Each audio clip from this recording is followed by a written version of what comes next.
So my name is Eric Ayles. I'm the board president for the Spiritual Care Network. We are excited that we are now growing outside of Texas, and we're a national nonprofit. The goal is to bridge the gap between mental health and faith. And we do that by offering these awesome webinars with great speakers, industry experts in mental health and spirituality. We also have groups all across Texas and outside now in different areas that we get together for networking and to share resources so that, for each other and also the churches and faith leaders to come together and help people that are struggling with mental health or addiction. We also offer some conferences, and thank goodness we're able to do that again. We're going to have one in the North Houston area in January, on January 21st.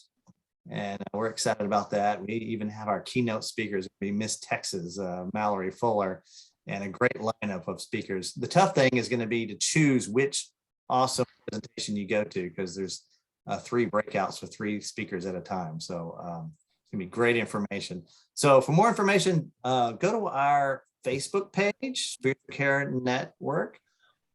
Each group has a page, like Houston, and or go to our website, spiritualcarenet.org, for more information.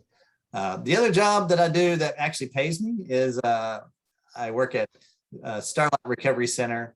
We're outside of San Antonio, an addiction treatment program, and we have 3 special programs, one for military, one for the LGBT community, and one for that's a Christian track for a faith-based program. So for more information, see starliterecovery.com. Let me introduce my co-host, Kim Livesay. She's on our board. She organizes these awesome webinars every month. Kim, tell us a little bit about yourself. Hi, everybody. I'm Kim Livesay. I'm an LCDC. I also am the chair for the Spiritual Care Network, which means the chair for professional speakers. So I get to go out and find these fantastic folks that will agree to webinars to help us continue our education. I also work with La Hacienda Treatment Centers in business development for the Houston area. La Hacienda is a treatment center, substance use disorder treatment center in Hunt, Texas, on the Guadalupe River. Been there for 50 years as of next year. In conjunction with that, I also own a women's sober living in the Spring area called Legacy House. Super excited to be here today. I want to just make an announcement about some of our future CEUs that are coming up. In the month of November, and our CEUs are always on the 3rd Friday, just like today at noon, 3rd Friday of each month. In November, we have Jessica Kendrick, an LPC, LCDC she owns her practice as Counseling and Recovery Services in Lafayette, Louisiana. Don't have a topic yet on that, but she's phenomenal. You guys are going to love her. The month of December, we have Dr. Brian Davis with Starlite. He's the medical director there with Starlite. And in January, it looks like we have Dr. Alicia Paz with the Harris Center. And I've gotten all the way to February. Can't believe it's going to be 2022 soon. In February, I have David Martin with Martin Counseling out of Katy, Texas. So we've got a great lineup. Hope you guys will continue to tune in and join us. Today, we have the lovely Melanie Flint. Melanie Flint is an LCSW, a CGP, an EAP, and the founder and clinical director of Gym Wellness and Counseling here in Houston. I met Melanie about, I think it was a year ago. I got to go out and experience her doing what she does, which is an array of things, but one of is equine therapy. I got to see her location and get kind of some general ideas of what equine therapy is all about. We're super excited to have her today. I'm definitely going to let her give you more information on herself, and we'll just get going. Thanks, Kim. Thanks, Eric. Thank you for having me. Hi, everybody. So yes, I'm Melanie, and I'm the founder and clinical director at GEM Wellness and Counseling.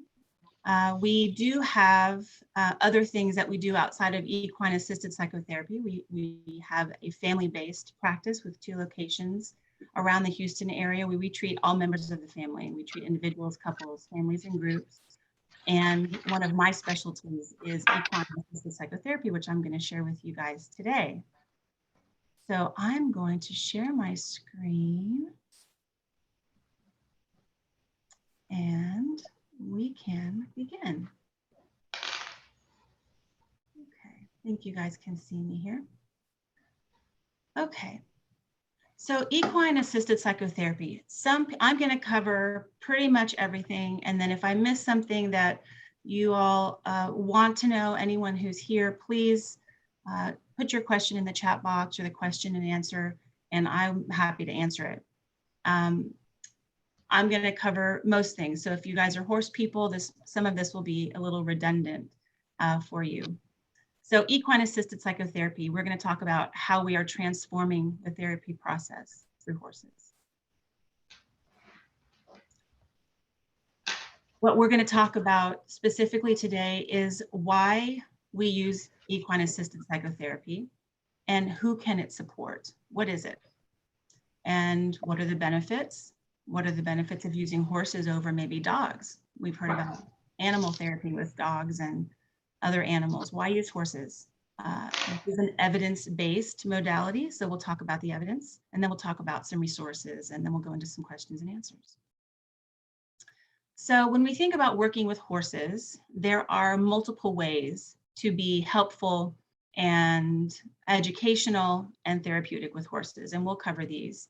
Many professionals do a combination of all these services. So the first kind, first general type of service with horses in a learning capacity is horsemanship.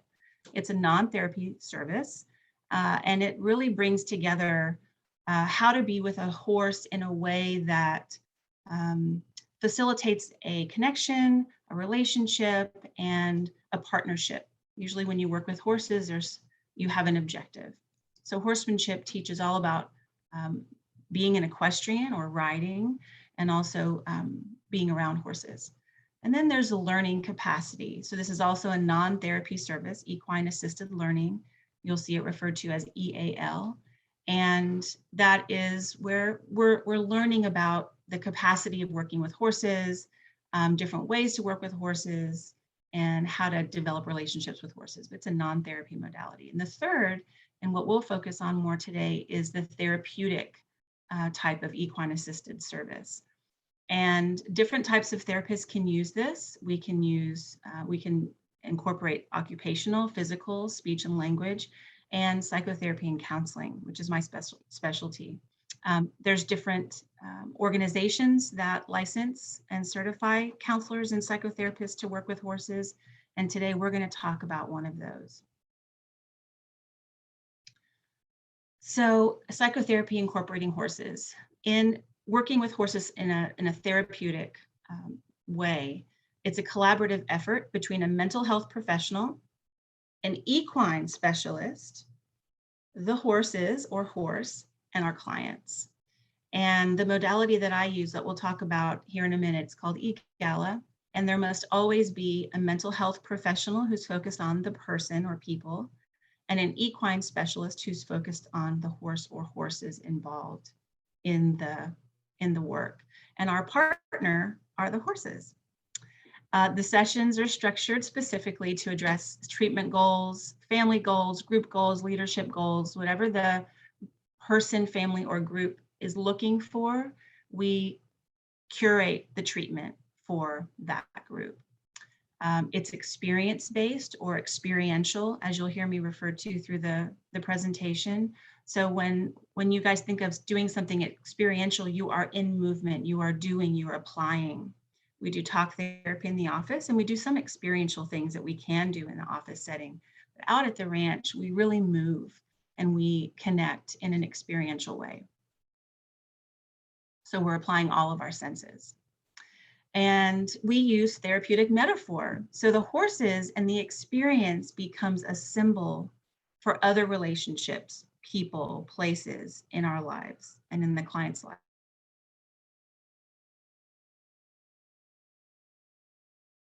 EAP, Equine Assisted Psychotherapy, can either be a primary modality or it can be an adjunct treatment.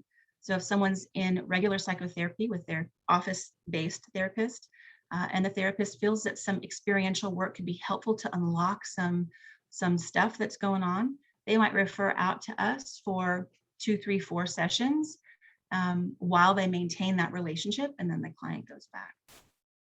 Sometimes we have clients who only come out and do EAP, and of course we incorporate the talk therapy into the sort of bookends of the session and certainly throughout. So I mentioned that the organization that we'll be talking mostly about is EGALA, and EGALA stands for the Equine Assisted Growth and Learning Association. It's one of the largest licensed or certifying organizations for equine assisted psychotherapy. It's international, and a lot of evidence-based research comes out of EGALA. So what is equine assisted psychotherapy with EGALA? We incorporate the horses experientially, like I said. It's collaborative. We tailor the treatment plans.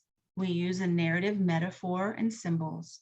And like I said, it can either be the primary or the adjunct treatment for the client. You see a group of teenagers here with the horse. And we're going to talk about and do a little exercise later about stories. So when we look at this picture, I want you guys to think about what story you might be telling yourself is going on in this picture.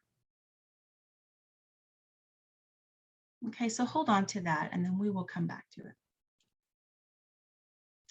Why do we have a model for this work? Well, if we just went out and played with the horses, it might be, certainly, I believe it would be very helpful, but how would we maintain safety? How would we know if we're making progress? How could we replicate that if we have a new team member? Okay, we also get really solid research when we have a model that we can rely on that's the same and replicable. So we have key values, beliefs, and we all use the same language when we work the EGALA model, Equine Assisted Psychotherapy. We have a basis of good practice and professionalism through the certification process. We all have to have a certain number of hours in the field of specialty that we are looking for certification around, a certain number of hours training and post-training. And clients can rely on that when they see that EAP behind their clinician's name or their equine specialist name. There's a lot of education that goes into this. And like I said, we can replicate this any ranch we go to, as long as we have horses or equine, donkeys too, mini horses and ponies, and equine specialists and a mental health focused specialist. So in the EGALA model, we have 4 tenets. We use the team approach. So the licensed mental health professional, the equine specialist, the horses, and the client. The work we do with the EGALA model is all ground-based. There is no writing involved, no mounted work with EGALA. One of the reasons that we don't mount or ride horses in our model is because once you are on top of a horse, the power differential shifts naturally. And we want to keep the power differential, well, we don't want one. We want it to be very equal and for the horses to have the capacity to make a decision, to have choice, to consent or not consent to whatever the person or people are requesting of the horse.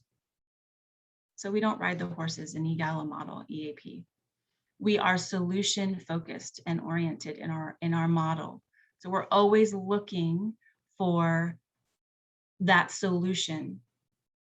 Whenever we're faced with a conflict or a problem in the work, we stay there, we explore it, and we ask the person or group how they feel, what they're experiencing, and how they feel we might get to that next solution. It may not be the ultimate solution, but we move slowly through. And with EGALA model, there is a code of ethics. So anyone that comes to us is rest assured that we are all practicing at a very high standard of ethical behavior. Okay, so like I said, this is our model. We have the mental health professional, and in no particular importance, by the way. I think the clients actually should be at the top. But we have the mental health professional, the equine specialist, and the horses all supporting the client, which is the center of our model.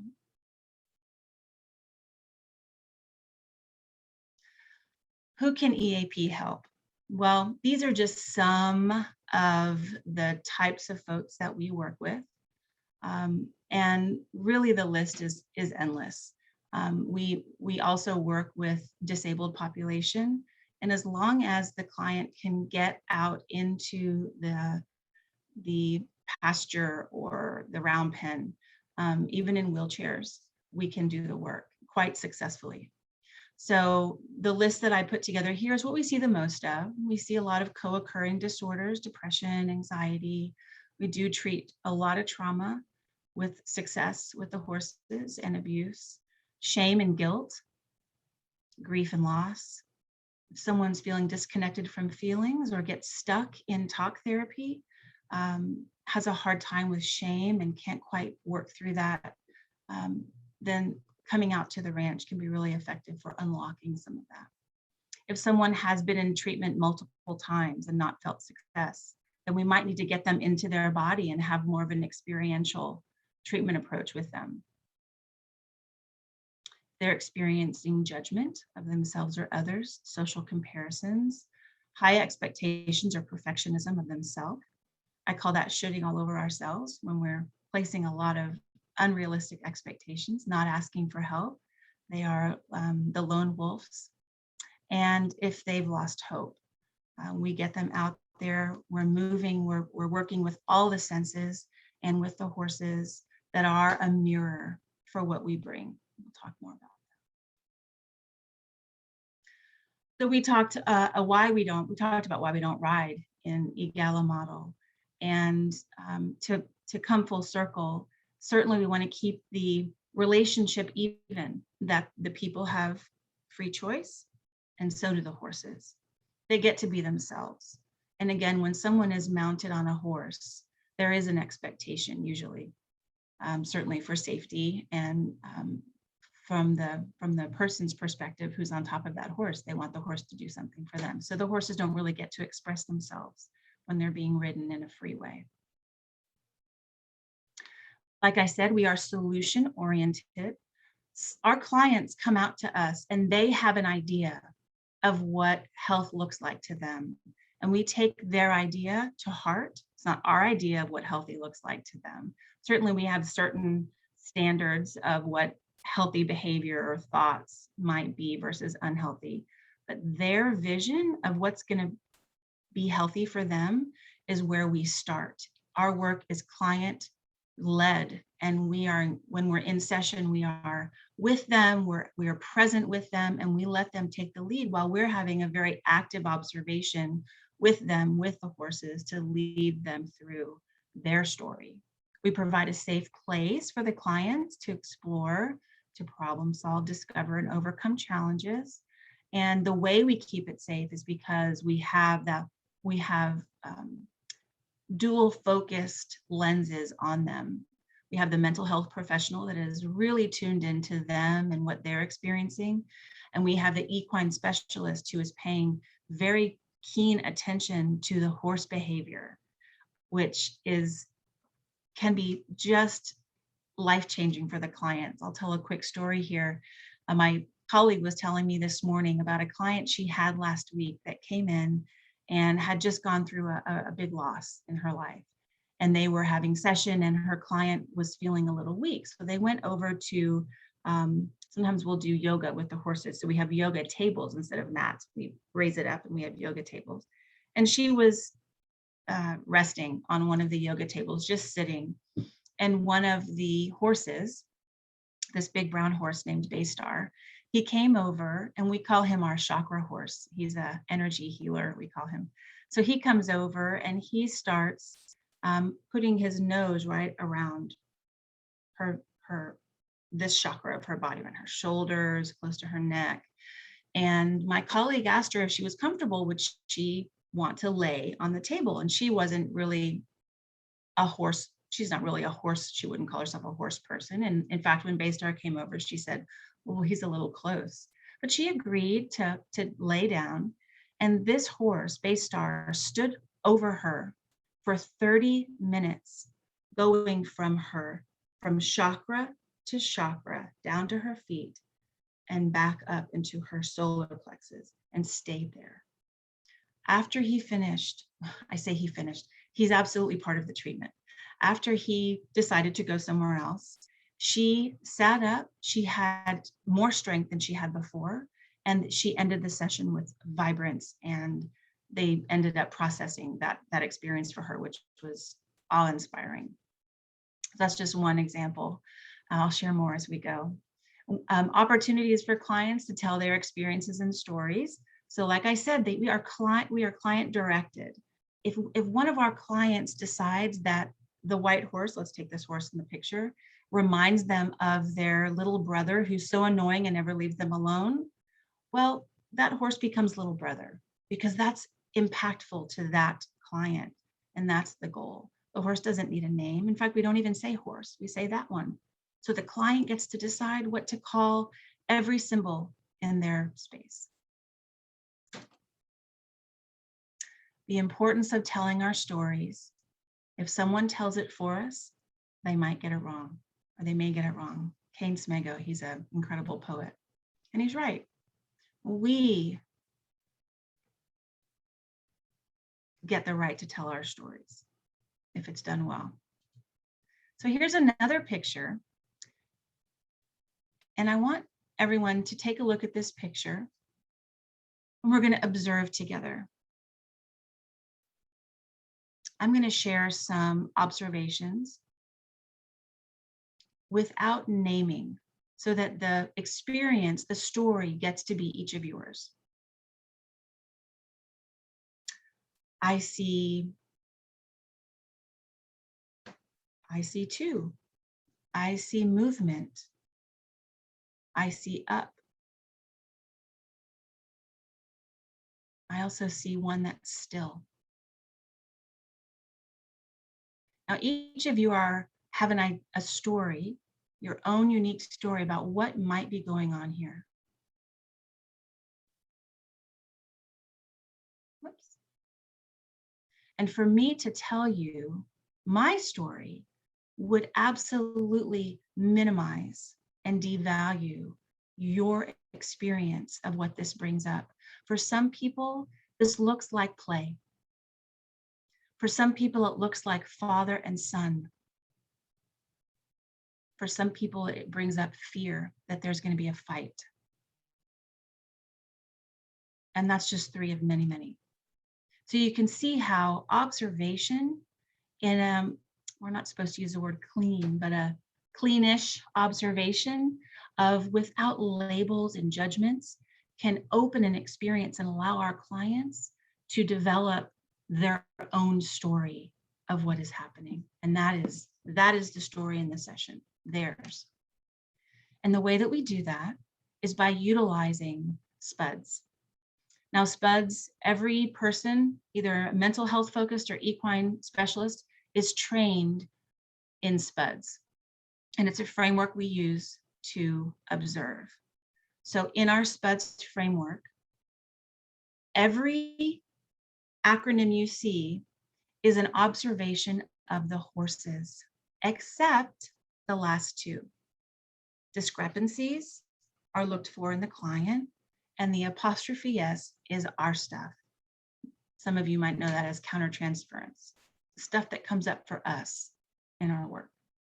And that's important for the team to talk about so that we can keep it out of the session. So when we start with SPUDs, we're looking for shifts. When we see the horses shift behavior, there's meaning there. One of the reasons we use horses, and we'll talk more about this, but I'll go ahead and share this here, is because horses are prey animals.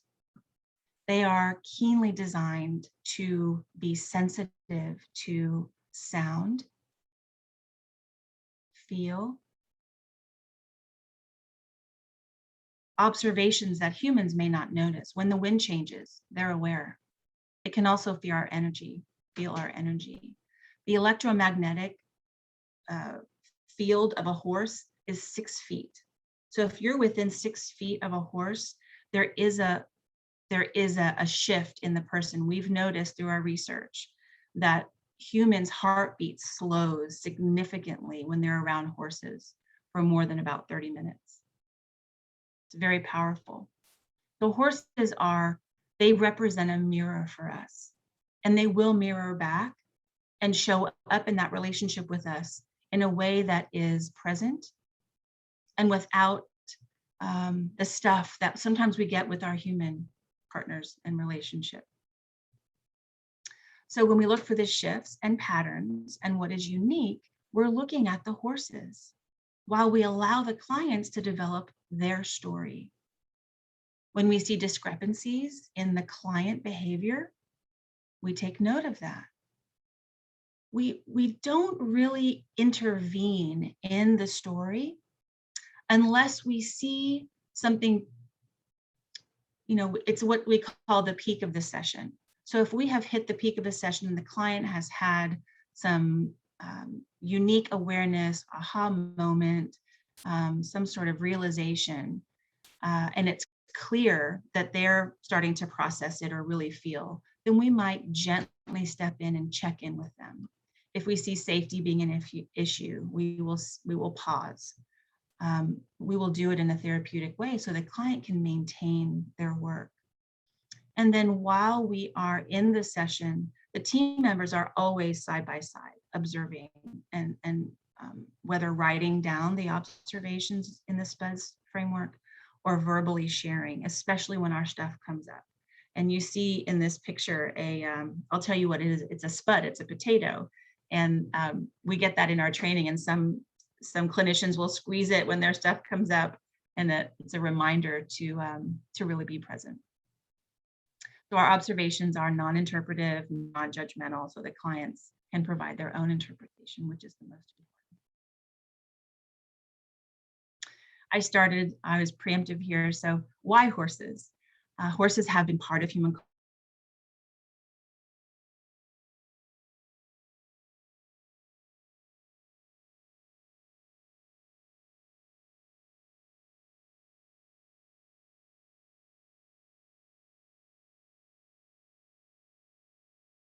families. They know what relationships look like and can look like. They're big. Horses, their sheer presence can impact a person. And anyone on this webinar right now can relate to being around something very large, an elephant, an animal, an elephant, a horse, a camel, any large animal if you've not been around horses. And it's impactful just by them being there. And some people, it evokes friendliness and they want to go over and touch the horse. And some people, it evokes fear, and lots of others. And like I said, they're prey animals. So they're incredibly sensitive and hypervigilant in herd behavior. They protect, they defend when they have to, and they are very clear in their communication, which is different from humans. In horse communication, they communicate through pressure. So when horses want another horse to move, they will apply physical pressure to the other horse. And they'll also send messages through movement with their feet. You'll see them move their ears around. That's certainly communicating. They'll make sounds as well. And pressure is one of the main ways that horses communicate. They also have a flight instinct. So if they feel a sense of danger or a strong energy that alerts those senses, they will flight.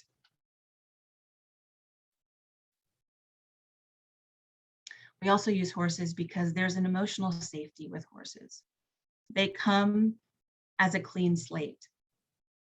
They come to us, like I said, as a mirror of what we bring.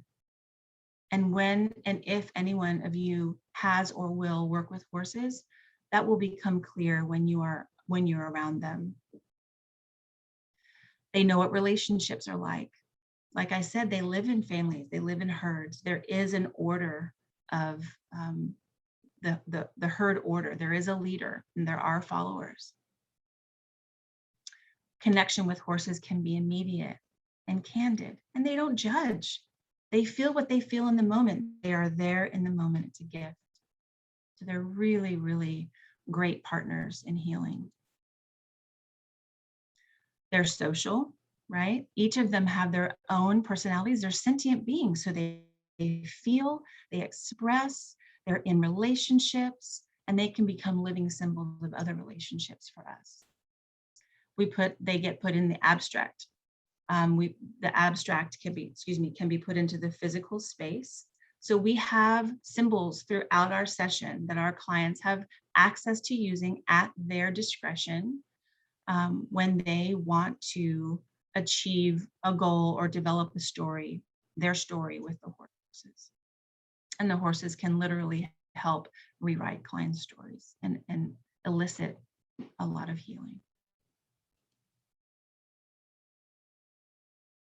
So in this structure, we focus on observation, relationships, movement, no movement, which is also information. We're creative. We work through the symbolic external space. We can use, if there's power lines next to the pasture, we can use those.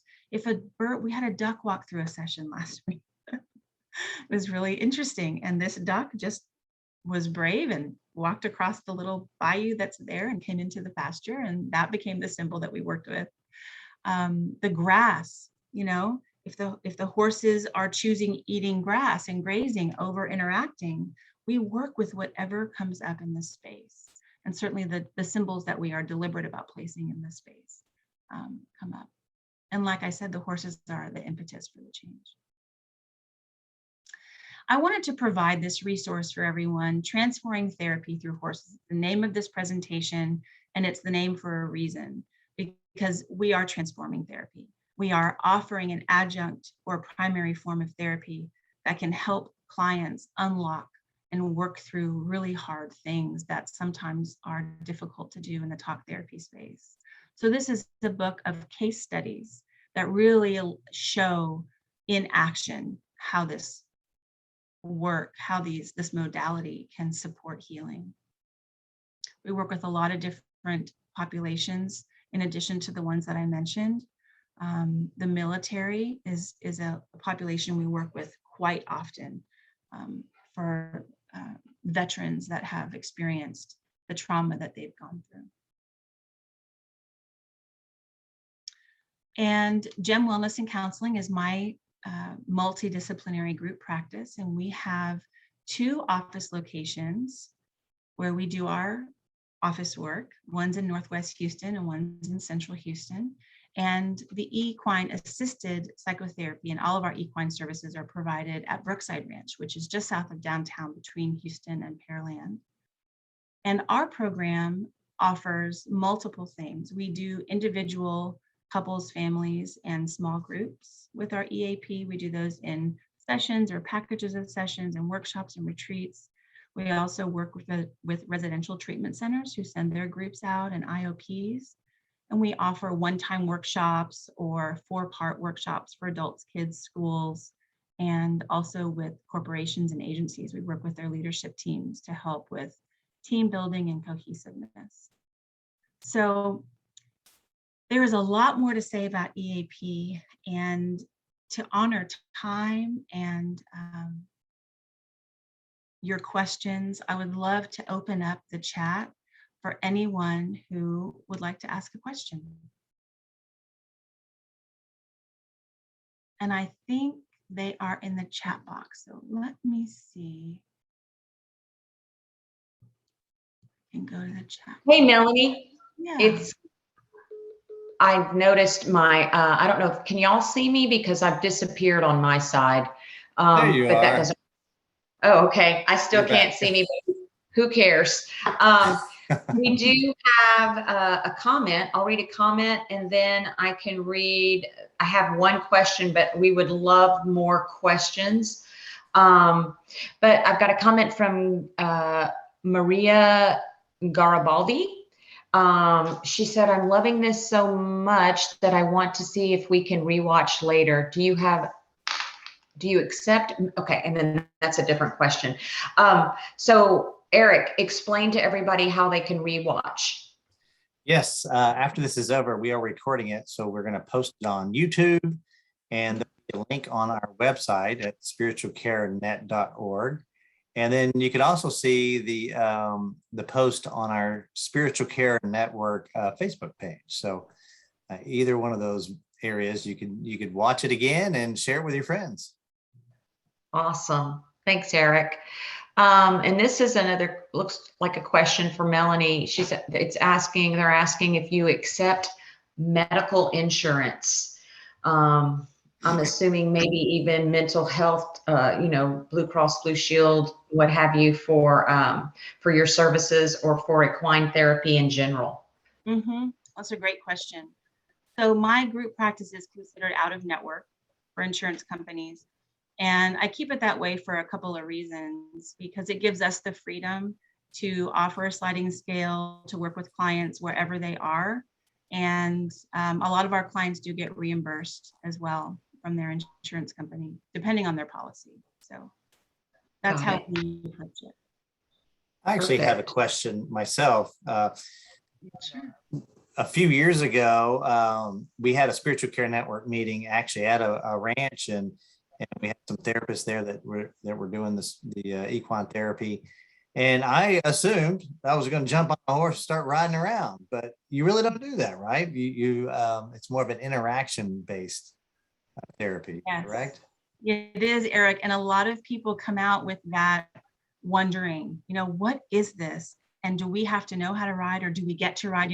Again, everyone comes out with a little different energy around this, either like, oh no, do I have to ride, or do I get to ride a horse? And so again, yeah, the reason that it's on the ground is to focus on that relationship and creating symbols and stories, and also incorporating the horse in the relationship and working with whatever the client perceives as what the horse is bringing. So if a horse walks away from someone, the client might say, well, he just doesn't like me. And that's their story about what that means when someone walks away from them, maybe. So then we wonder with them what comes up for them and what else might be going on, and let's go see. And so it really opens up even real foundational judgments that we have of ourselves and others and the world around us just through those interactions. So to keep that relationship even and avoiding that mounted, again, which changes that power differential, is crucial.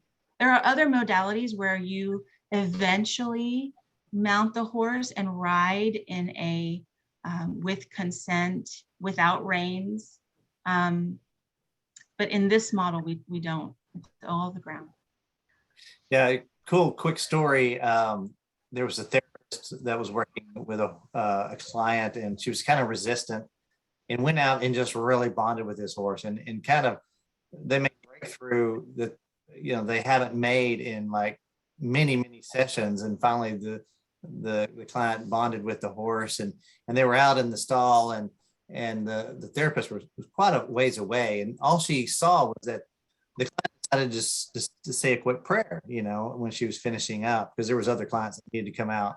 And so she just kind of bowed her head and was saying a prayer.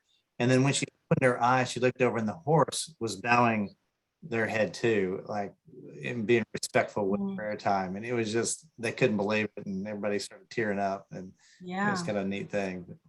That reminds me of a story. I think we have some more time. There is a story that was told to me as well, about a situation with a group that was out having an EAP group, and everybody was, doing their thing, and interacting, and there was a task at hand they were taking care of. And there was this one group member, a man, who was separate from the group and just kept to himself and wasn't talking.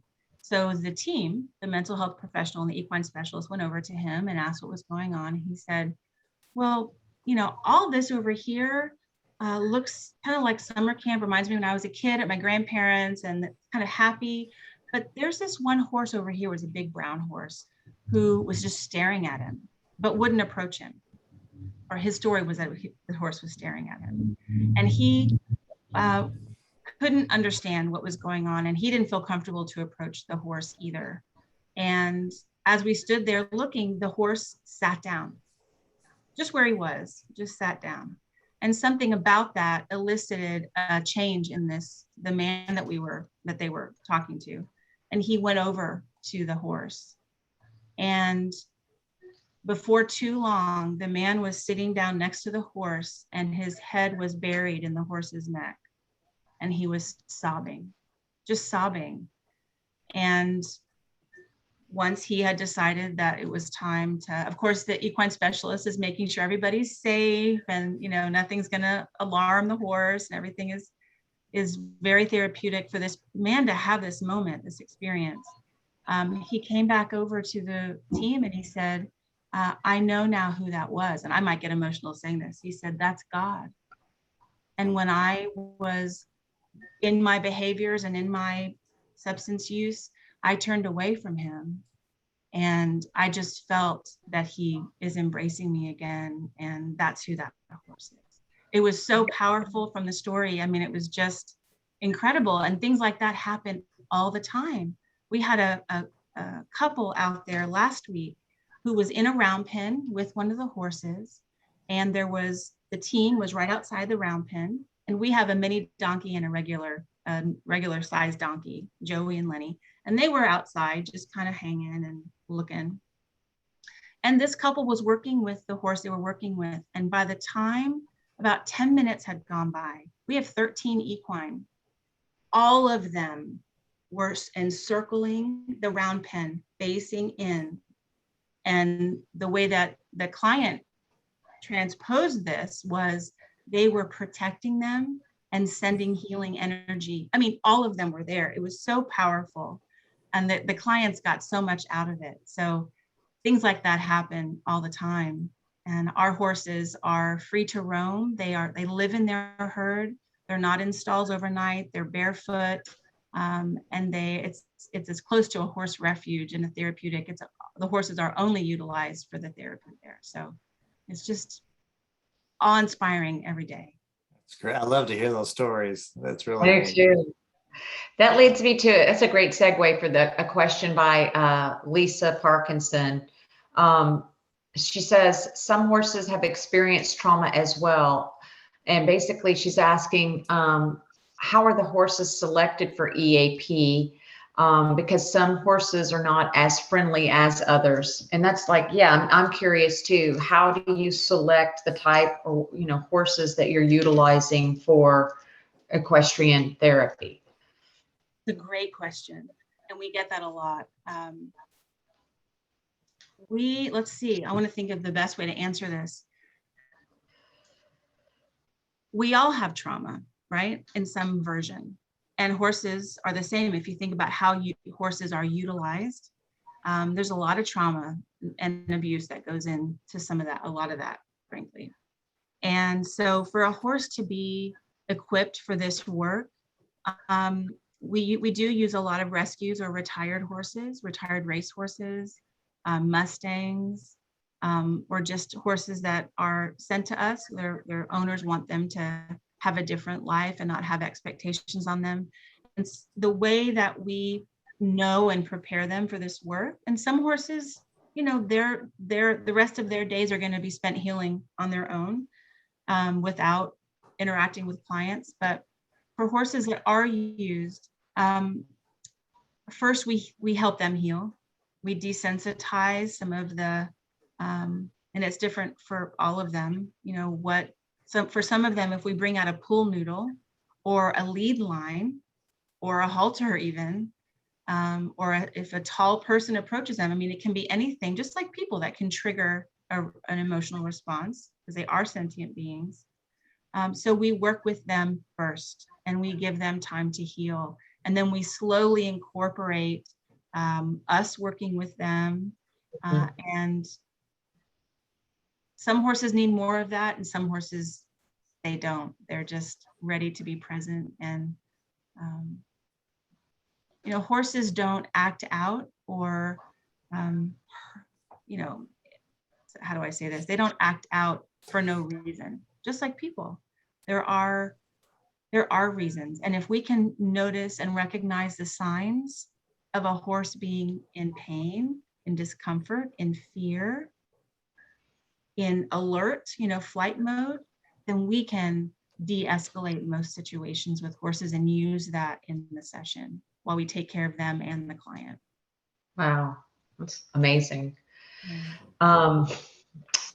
Another question from Mary Angeli Fortuno. I'm sorry if I said that wrong. She says, bonding with horses equals important in forming a healthy relationship and earning trust. How do horses best sense anxiety and PTSD issues? I guess, how do they best sense that in others, in humans? Well, that's the magical question. You know, how are these animals so in tune? And I think the way to answer it is horses have to be present in their environment in order to survive if they're in the wild, right? Mm-hmm. And in order to be fully present, we have to be, or not we have to be, if we're fully present, and horses are, we are aware. We do sense things. We can use ourselves as examples. We do sense what's around us. And horses don't bring with them the story of what Jason did 2 days ago, or last time I saw a tall brunette, or whatever. They are in the moment with us. They mirror for us. So if someone comes to them and like charges up to a horse, you better believe that horse is on alert if they're not gone. Mm-hmm. Mm-hmm. So we utilize that mirroring in the session with the horses. I hope I answered that. It's a great question. And because they're prey animals, they sense that energy. I don't know if they know it's fear or know it's PTSD, but they sense something. And some horses will lean in and some horses will show up in other ways, but they will mirror it. It's a great answer. Thank you. Also from Lisa Parkinson, I have EAP reminds me of a book titled I hope it's Tao of Equus, which is a woman's journey of healing and transformation through the way of the horse. Yeah. And you love that? It's a great book. I recommend anyone that is interested in the, some people might even call it mystical energy and connection with horses, to read that book. It is. And pronounce it for me, because I did a terrible job of it. The name of the book. Well, some title. people say Tao of Equus or Tao of Equus. It's just however you pronounce it. Okay. And it's the author is Linda Kohanov. She's got it there in the questions and answers. I don't know if everyone can see that or not. Let's see. I had a question too. You mentioned the EGALA model. What other models are there like that you can think of? And then are there some that do incorporate actual writing? Yes. So in our work, I like to incorporate a little bit from another model called natural lifemanship, which rounds out, for my practice, the idea of utilizing horses as metaphors and symbols and bringing in that relationship piece, you know, looking at what the horse might be experiencing.